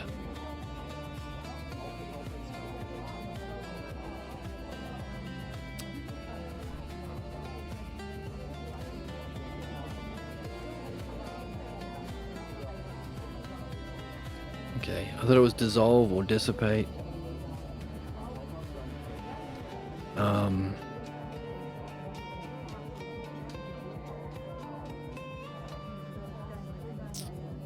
What would be the word? Hold, let me find. Found it. I was spelling it wrong. So this idea here in page 21. I find remarkable going through these dialogues like this one. What I find remarkable about going through dialogues like this one is that I can focus on what to me is mysterious, making beliefs visible, understanding what maintains them and what brings about their dissolution. You see, these ideas seem to possess such vast power over men's minds, humans' minds. Yet once they are seen for what they are, they dissipate like the morning mist. But of course, if there's one I can't resolve, then I always discover that there is something I overlooked in that very belief, perhaps the way it was put, or the manner it was being held. Now to the extent that I was unaware of it, I too held that belief. When this happens, I am interested in discovering why I held to it and why it escaped my notice. So as we read and as we do midwifery with people to surface their own and address their own beliefs, through understanding, bringing about its dilution, we can also learn what is there to be seen of our own. So it's the idea of dissolving the beliefs that cause the interpretation, leading to seeing what's there, which is what we're doing in the reading that we're doing right now, but also the spiritual activity. To see reality without interpretation, to see what's seeing, to see the self without interpretation, to see sight itself as the self.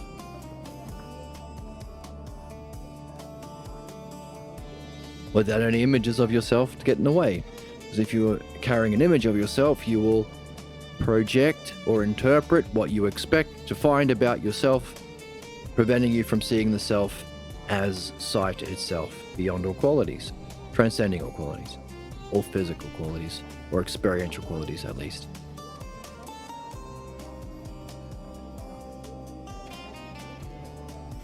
Can you imagine sight seeing itself as sight as the self? Imagination. So, oh, it's not where we are. Nope. Here? Hurry for time. Got a little bit more time.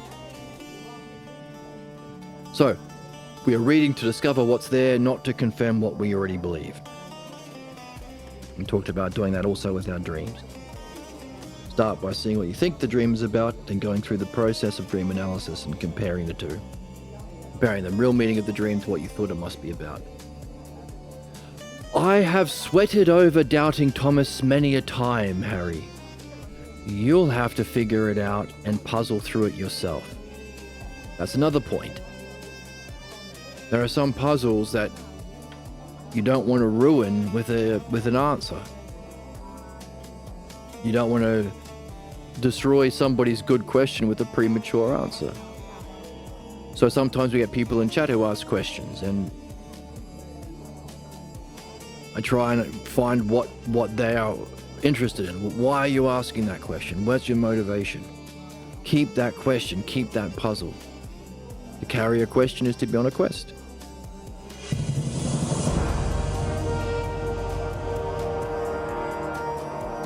There he is saying, yes, I puzzled through it as well. But what kind of a friend would I be if I just ruined your puzzle by giving you an answer? Figure it out for yourself. Harry says, puzzle over it? There's nothing to puzzle over.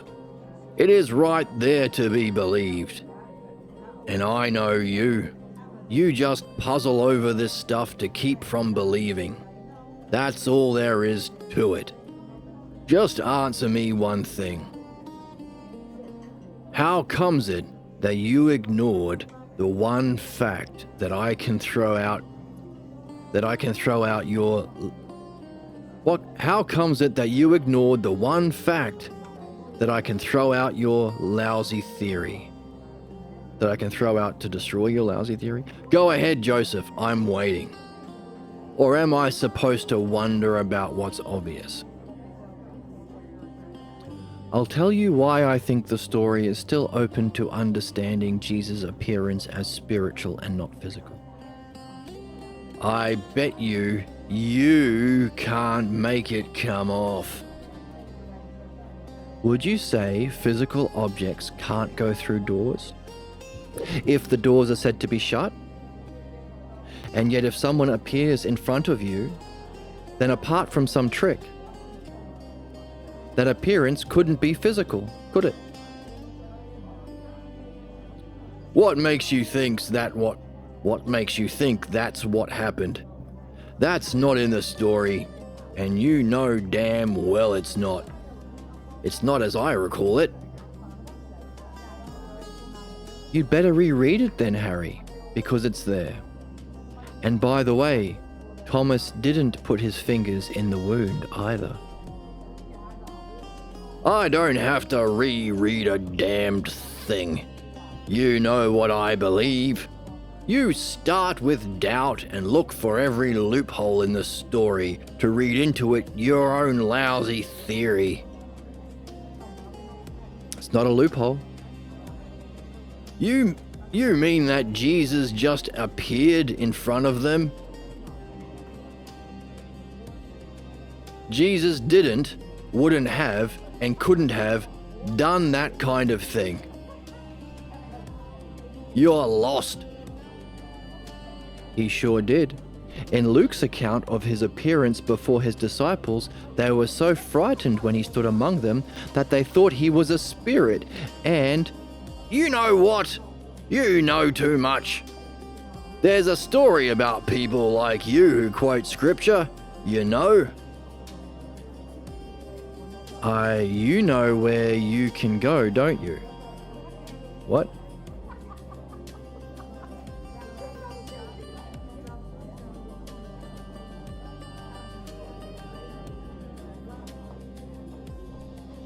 Oh, so Harry is just trying to be a dick to silence the logos and reasoning to save his belief.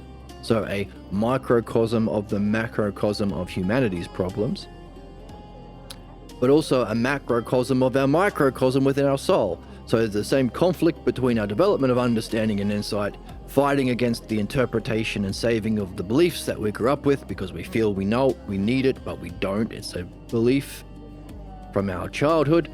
So that's our inner conflict, the cause of our inner conflict. So too it plays out in our relationships and interpersonal dynamics, as here. So too on another level plays out within society. The belief-based institutions, capitalism, conservatism, and religion, trying to start war and conflict and genocide and capitalist enslavement and the destruction of the society by the conservatives to silence reasoned reflection. So Harry's like, yeah, you know too much. You smart guy with your smart brain and your thinking stuff. There's a story about people like you who quote scripture, and it sounds like Joseph says, hey, you know where you can go, don't you? It sounds like Joseph is starting to fight back. So, hey, I've had enough of your bullshit. You can take a hike, pal, if you're going to be like this. All I have done is try to reason you through these ideas and address your questions rationally so you know where you can go. So it sounds like the boys are getting into a fight. And then Aaliyah steps in.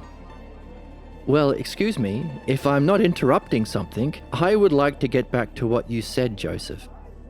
Maybe you're right about all of this, but I'm not sure you answered my question.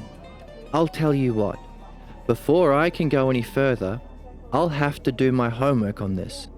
But thanks. I thought I had a question. I guess I don't. Is there a break?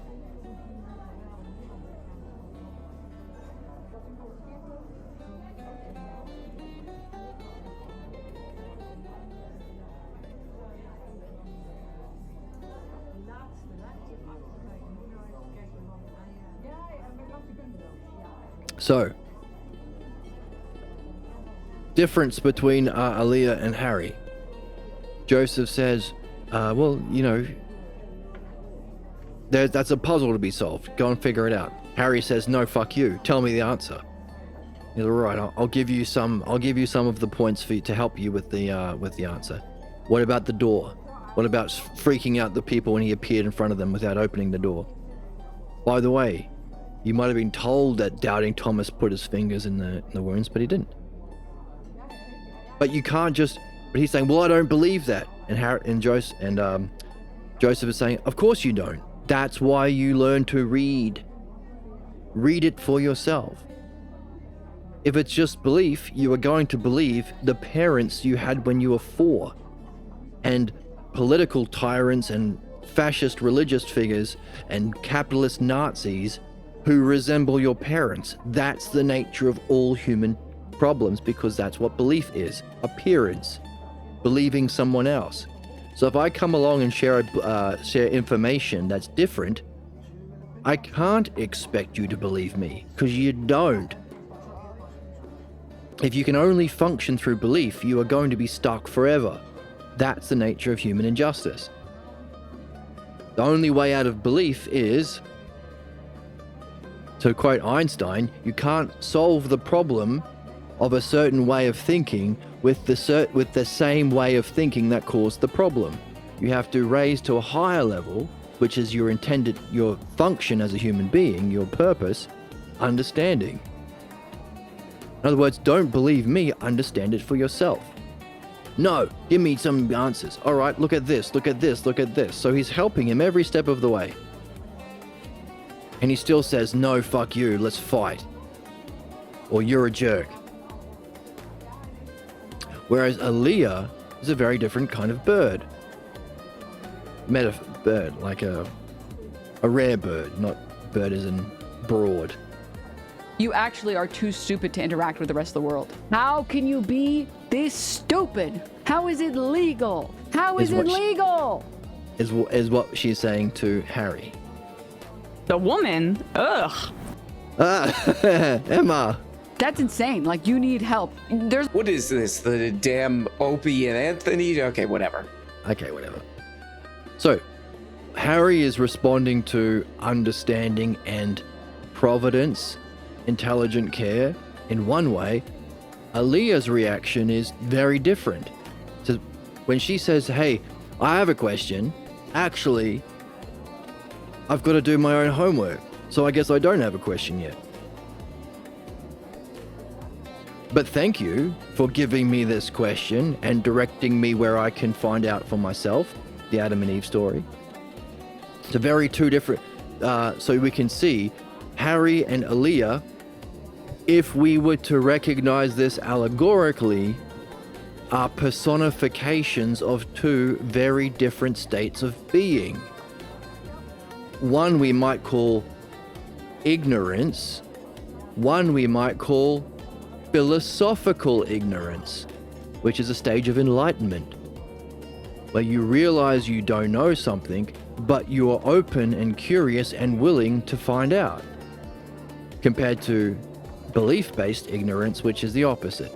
Closed, shut down, rejecting learning, can't admit you don't know. So very two different people. So to Harry, Aaliyah might say, calm your fucking tits. exactly. Calm your tits, Harry, says Aaliyah. So, Aaliyah, if I'm not interrupting something, boys, I would like to get back to what you said, Joseph. Maybe you're right about all of this, but I'm not sure if you answered my question. Actually, I tell you what, before I can go any further, I'll have to do my homework on this. Harry, you should do your homework too. But thanks. Harry, say thank you, not be a dick. I thought I had a question, but I guess I don't. Okay, says Joseph, and when you do, be sure to include Bultmann's, Bultmann's, work on demythologizing Christianity, and Maccoby's book, The Mythmaker. So, those of us influenced by Christianity in any way, whether or not you still believe it, you're still influenced by it, there is some homework for you to do. Find a copy of Bultmann's work on demythologizing Christianity and Maccoby's book called The Mythmaker. Don't be a Harry, be an Aaliyah, and have fun finding that book and reading it. Maybe with a friend over coffee. Now, what can we expect Harry's going to say when given a direction on what he can read for himself? Let's see. Bultmann? Aaliyah, do you know what this guy is suggesting? I'll tell you what's behind his simple reading assignment, but maybe you just don't care. I can't figure you out anymore, you dumb broad. Fuck. I guess everything changes, even you. Oh my god. You've been a bad little girl and you're getting a vigorous spanking right now? Emma. I guess everything changes, even you. Anyway, Boltman's so-called demythologizing is nothing short of eliminating everything that doesn't pass as a respectable fact in a high school science test.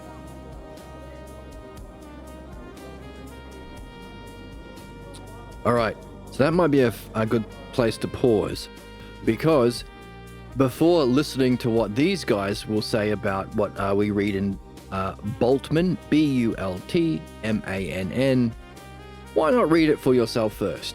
Be someone like Aaliyah and not someone like Harry. What's in Bultmann on how he demythologizes, that's a hard word to say, Christianity? If you want, you can look at McCovey's book, The Mythmaker, but check out Bultmann. By the way, just so I can be a little bit like Joseph and give a little bit of extra help the way he did with Harry a moment ago, the Comigia. Never say this word.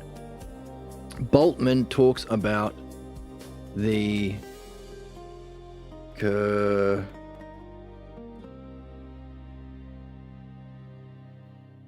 how do I pronounce it?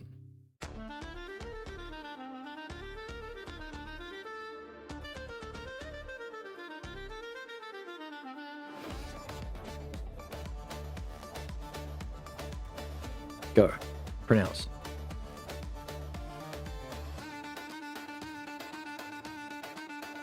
Kerygma. Kerygma. Kerygma. Is that how you say it? Kerygma. K-E-R-Y G-M-A. Gma. Kerygma.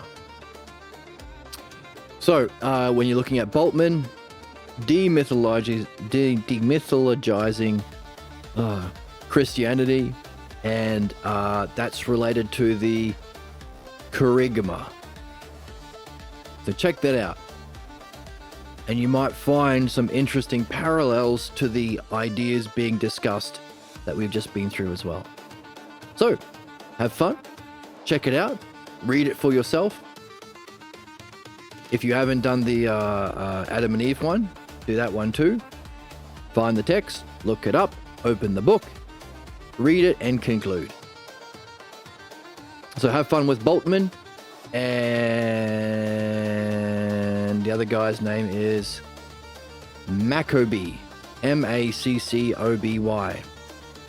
And the book is called The Mythmaker. Hello, welcome Reeve, you're just in time for some homework. You've the episode is ending, but you've come in time to get some reading. So, Bultmann. Find Bultmann's text on demythologizing Christianity, and look for the keyword Kerygma, K-E-R-Y-G-M-A, if you want, or just read the book. And also Maccoby's book, The Mythmaker, because that will require you to a book. But Bultmann sounds awesome. Not Buttman, you gooner. Be a reasonable gooner. Be a reasonable gooner. Goons. Gooners. Gooners. Goon. They're like a I'm just asking for Queen of Gooning. You are the queen of gooning. It's Bultmann, Bultmann. Because in the book, what we're reading is Harry has some questions about whether or not the resurrection happened.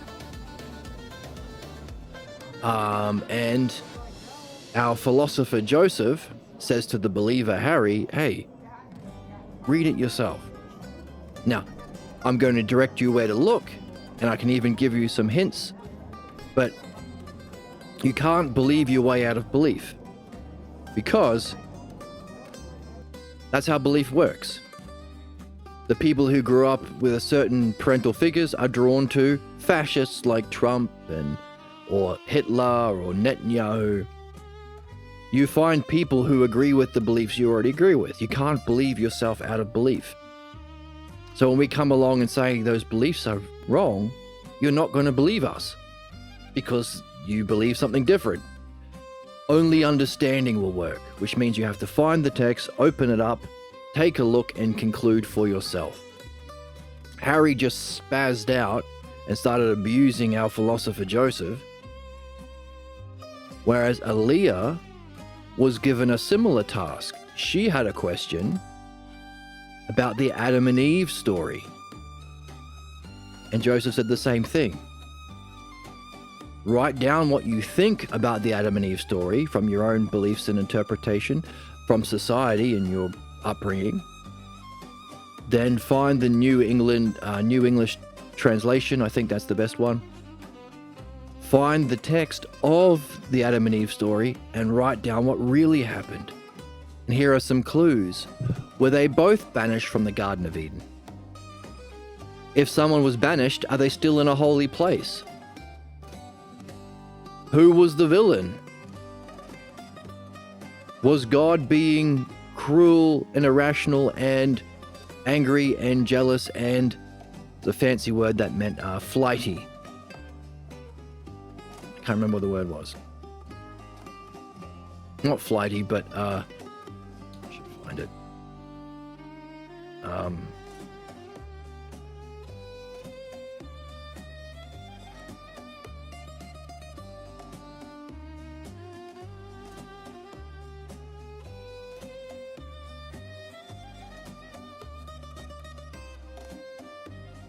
Yes, inflicting arbitrary punishment.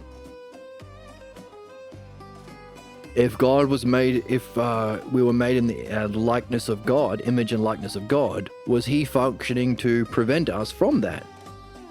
By being like him, by having knowledge of good and evil and having eternal life. So, read it for yourself. Harry flipped out when encouraged to read the accounts of the resurrection in Luke and Matthew. Even when given instruction, hey, did he appear like a spirit or was it physical? Did he walk through a door like a ghost? Did he freak out his friends? Did Doubting Thomas actually put his fingers through physical holes in Jesus' thing to prove to Doubting Thomas that he was resurrected? So Harry flipped out. Aaliyah, representing a higher stage of development, more philosophical, is going to go off and read it herself. So too, we encourage you and anyone else following along with us to read Buttman, not Buttman, Boltman. He has the magic power of bolts. There's a character in My Hero Academia who sounds like Boltman. He can make something just stay rigid. He has that power. He bolts something in place. Anyway, he's not a superhero. Well, a philosophical one maybe. So, find something on Boltman. Demythologizing Christianity and Maccabee's book on the Mythmaker. Read it for yourself. Make some conclusions. And you might find some relevance to what we've been reading here. So just in time for some homework for our friend Reeve. Congratulations. Can I do my plugs now? I'm trying to do comedy career. No time for plugs. You're beautiful and everybody loves you, and you have the most beautiful breasts and the juiciest ass. That's for everyone. That's some positive reinforcement for everyone who is going to do that themselves. Be like Aaliyah. And if you do, then you have beautiful breasts and juiciest ass. Ass. Ass for Americans. So, those are 2 books. Plugs and Buttmen. That sounded somehow... Plugs and Buttmen sounds somehow compatible. Gooner bait. That's just gooner bait. Gooners. You're a gooner. Goon. Unbelievable sluts these days. Unbelievable these days. You Gooner. sluts. Gooners. All right, enough nonsense with the soundboard. Have fun checking out those books or what you can find about those books and read what you can, and you might find some relevance into the text. And if so, you are being philosophically ignorant, which is a good thing. Open and curious to find out what you don't know, and you are learning to read, which is the whole point. To see what's there. Have fun, and I'll see you in the next one. Feel free to join the Discord. There's a link to the text below. Buy me a coffee if you want. There's a donate link below. And I'll see you next time.